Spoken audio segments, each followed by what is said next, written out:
সকল প্রশংসা আল্লাহর জন্য, যিনি সব কিছু সৃষ্টি করেছেন, যথোপযুক্ত আকৃতি দান করেছেন এবং সব কিছু দয়া ও জ্ঞান দিয়ে পরিবেষ্টন করেছেন।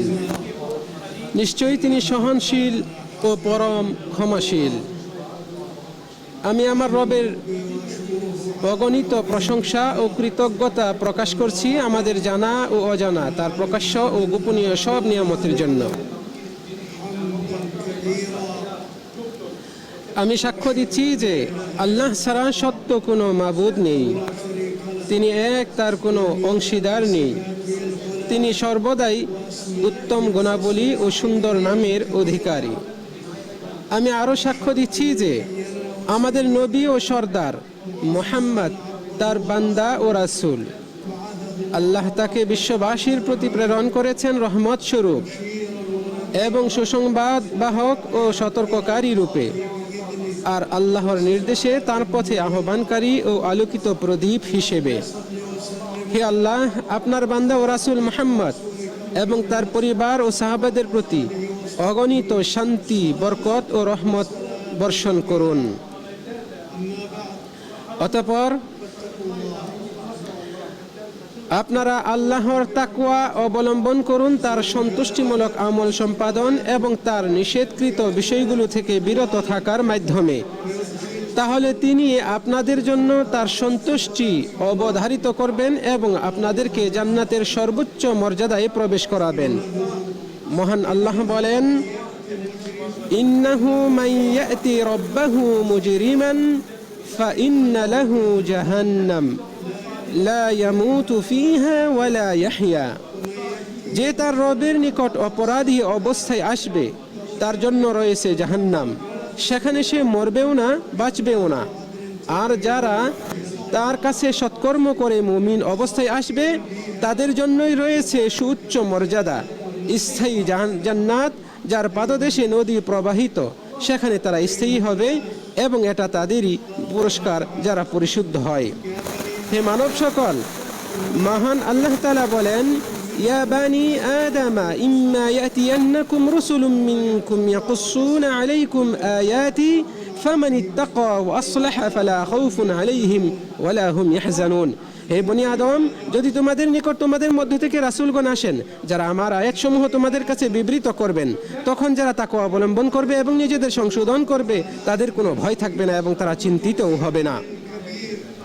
হে আদম সন্তানেরা, নিশ্চয়ই আল্লাহ আপনাদেরকে এক মহৎ কাজ ও গুরুত্বপূর্ণ দায়িত্ব পালনের জন্য সৃষ্টি করেছেন, যা আসমান ও জমিন বহন করতে অপারগ হয়েছিল এবং তা পালন করতে ভয় পেয়েছিল এই আশঙ্কায় যে তারা এর অপব্যবহার করার ফলে শাস্তির সম্মুখীন হবে, অথবা তা পালনে ত্রুটি করার কারণে নিন্দিত হবে এবং এ ত্রুটির কারণে আল্লাহর হিসাব ও শাস্তির সম্মুখীন হতে হবে। জেনে রাখুন, এই মহৎ দায়িত্বটি হচ্ছে নিষ্ঠার সাথে মহান আল্লাহ সুবহানাহু ওয়া তাআলার ইবাদত করা, আল্লাহর শরীয়ত অনুসারে পৃথিবীতে সংশোধন করা এবং জুলুম ও নিষিদ্ধ বিষয়গুলো থেকে বিরত থাকা।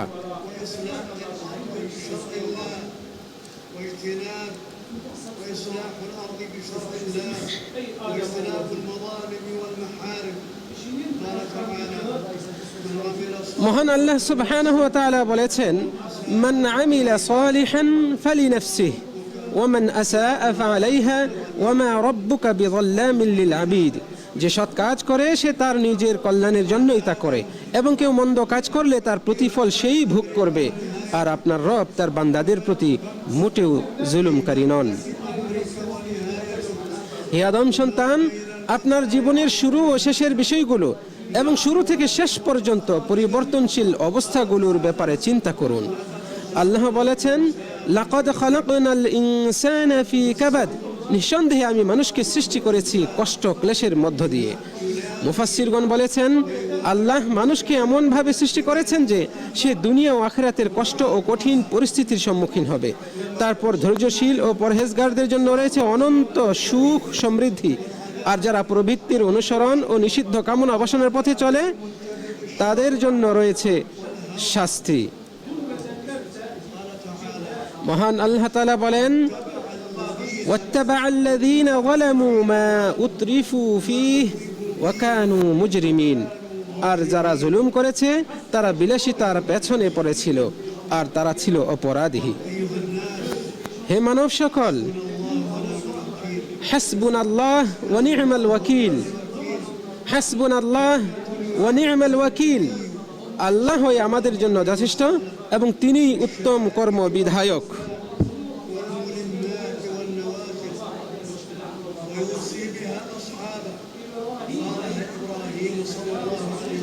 এটা এমন একটি বাক্য যা নবী সাল্লাল্লাহু আলাইহি সাল্লাম কঠিন পরিস্থিতি, বিপদ ও সংকটের সময় পাঠ করতেন এবং সাহাবাদেরও তা বলার পরামর্শ দিতেন। ইব্রাহিম আলাইহিস সালামকে যখন আগুনে নিক্ষেপ করা হয়েছিল তখন তিনি এই বাক্যটি পাঠ করেছিলেন। আল্লাহু আকবার। মানুষ পার্থিব জীবনে ও আখিরাতে কতই না বিশাল ও ভয়াবহ সেই সব ঘটনার সম্মুখীন হবে। আবু যার রাদিয়াল্লাহু আনহু হতে বর্ণিত, রাসূল সাল্লাল্লাহু আলাইহি ওয়াসাল্লাম বলেছেন, আমি যা দেখি তোমরা তা দেখো না, আমি যা শুনি তোমরা তা শুনো না। আকাশ তো চরচর শব্দ করছে আর সে এই শব্দ করার যোগ্য। সেখানে 4 আঙ্গুল পরিমাণ জায়গাও এমন নেই যেখানে কোনো ফেরেশতা কপাল রেখে আল্লাহর উদ্দেশ্যে সেজদা করছে না। আল্লাহর কসম, আমি যা জানি তোমরা যদি তা জানতে তবে অবশ্যই তোমরা কম হাসতে, বেশি কাঁদতে এবং বিছানায় স্ত্রীদের উপভোগ করতে না, বাড়ি ঘর ছেড়ে পথে প্রান্তরে বেরিয়ে পড়তে আর আল্লাহর নিকট কাকুতি মিনতি করতে থাকতে। আবু যার রাদিয়াল্লাহু আনহু বলেন, হাই, আমার মন চাই আমি যদি একটি বৃক্ষ হতাম আর তা কেটে ফেলা হতো। সুনানে তিরমিজিতে রয়েছে হাদিসটি। পার্থিব জীবনের পরে প্রত্যেককেই কবরে সওয়াল জবাবের সম্মুখীন হবে। আনাস রাদিয়াল্লাহু আনহু হতে বর্ণিত, নবী সাল্লাল্লাহু আলাইহি ওয়াসাল্লাম বলেছেন, বান্দাকে যখন তার কবরে রাখা হয় এবং তাকে পিছনে রেখে তার সাথীরা চলে যায় এতটুকু দূরে যে তখনও সে তাদের জুতার শব্দ শুনতে পায়, এমন সময় তার কাছে 2 জন ফেরেশতা এসে তাকে বসিয়ে দেন। এরপর তারা প্রশ্ন করেন, এই ব্যক্তি মুহাম্মদ সম্পর্কে তুমি কি বলতে? তখন সে মুমিন হলে বলবে, আমি সাক্ষ্য দিচ্ছি যে তিনি আল্লাহর বান্দা এবং তার রাসূল। তখন তাকে বলা হবে, জাহান্নামে তোমার অবস্থানের জায়গাটি দেখে নাও, যার পরিবর্তে আল্লাহ তোমার জন্য জান্নাতে একটি স্থান নির্ধারিত করেছেন। তখন সে 2টি স্থান একই সময় দেখতে পাবে। আর কাফির ও মুনাফিক হলে বলবে, আমি তো জানি না, অন্য লোকেরা যা বলতো আমিও তাই বলতাম। তখন তাকে বলা হবে, না তুমি নিজে জেনেছ, না তেলাওয়াত করে শিখেছ। এরপর তার 2 কানের মধ্যবর্তী স্থানে লোহার হাতুড়ি দিয়ে আঘাত করা হবে। এতে সে চিৎকার করে উঠবে, মানুষ ও জিন ব্যতীত তার আশপাশের সকলেই তা শুনতে পাবে। সহিহ বুখারী ও মুসলিমে রয়েছে হাদিসটি।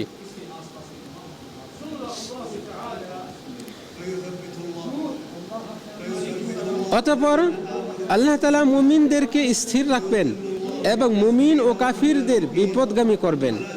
তাদের দুনিয়ার স্বীকৃতি কোনো কাজে আসবে না।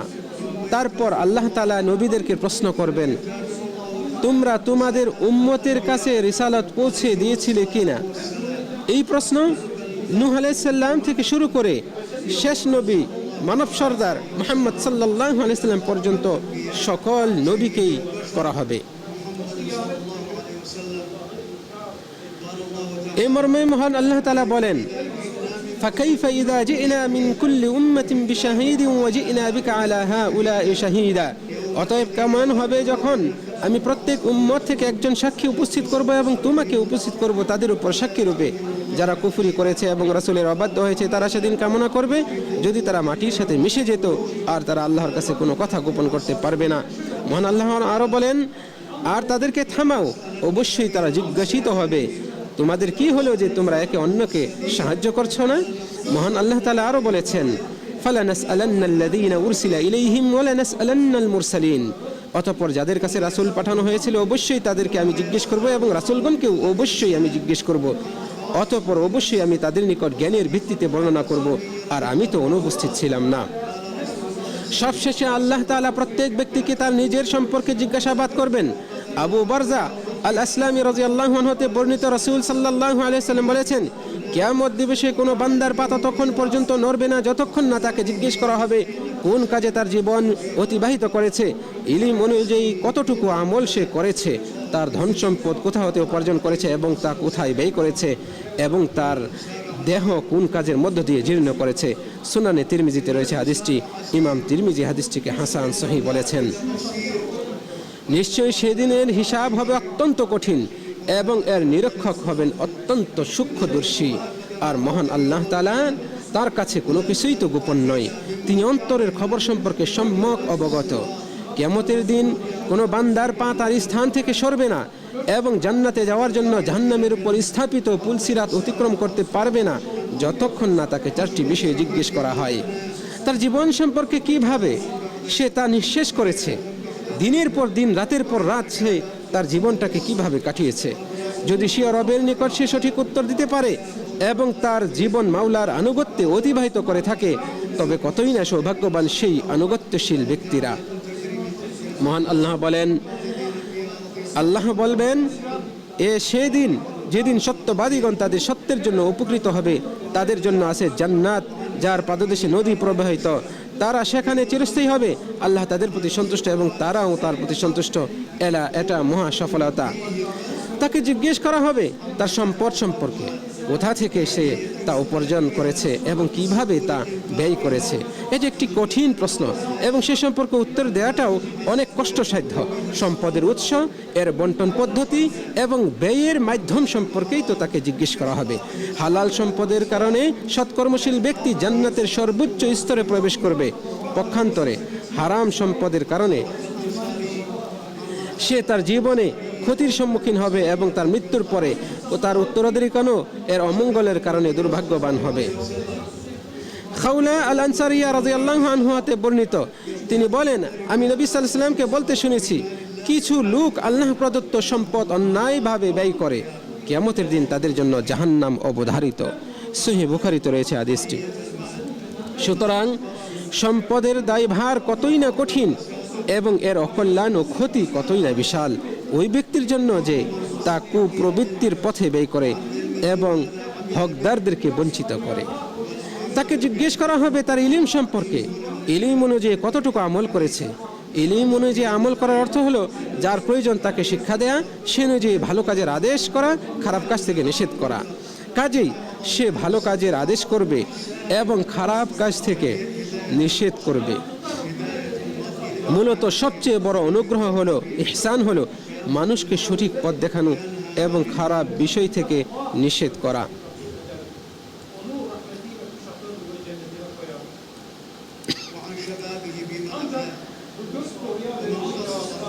এবং তাকে জিজ্ঞেস করা হবে তার যৌবন সম্পর্কে, তার যৌবন কিভাবে ক্ষয় করেছে। যে ব্যক্তি তার অতীত জীবনের জবাব তৈরি করেন ত্রুটি করেছে কিন্তু সবশেষে নিজেকে সংশোধন করতে পেরেছে, তওবা করেছে, আল্লাহ তার তওবা কবুল করবেন, তাকে স্বীয় রহমতে আবৃত করবেন এবং জান্নাতে প্রবেশ করাবেন। আর যে ব্যক্তি 4টি বিষয়ের উত্তরের ক্ষেত্রে আল্লাহর উপর মিথ্যারোপ করবে, আল্লাহ তাকে মিথ্যাবাদী সাব্যস্ত করবেন এবং তার অঙ্গ প্রত্যঙ্গ তারই বিরুদ্ধে সাক্ষ্য দেবে।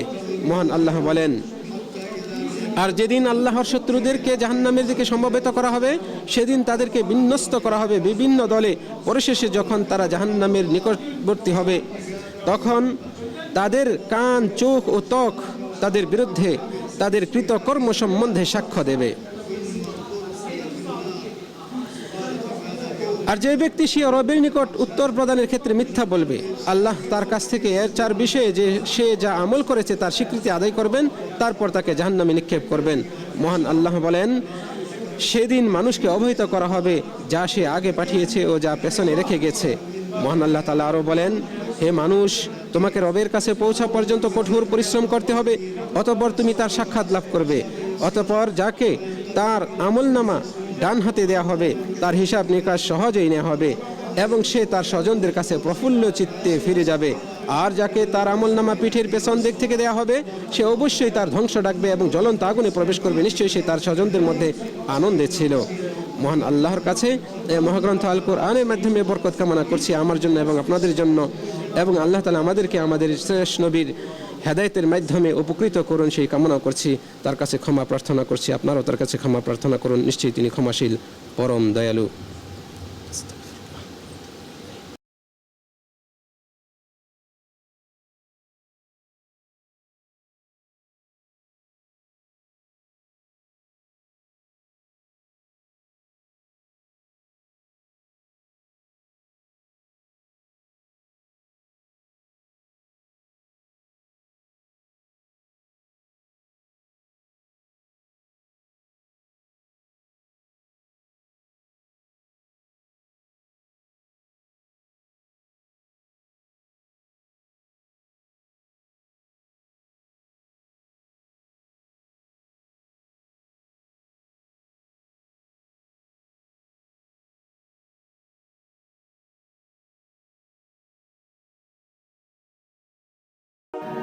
মদিনার গল্প বিডি.কম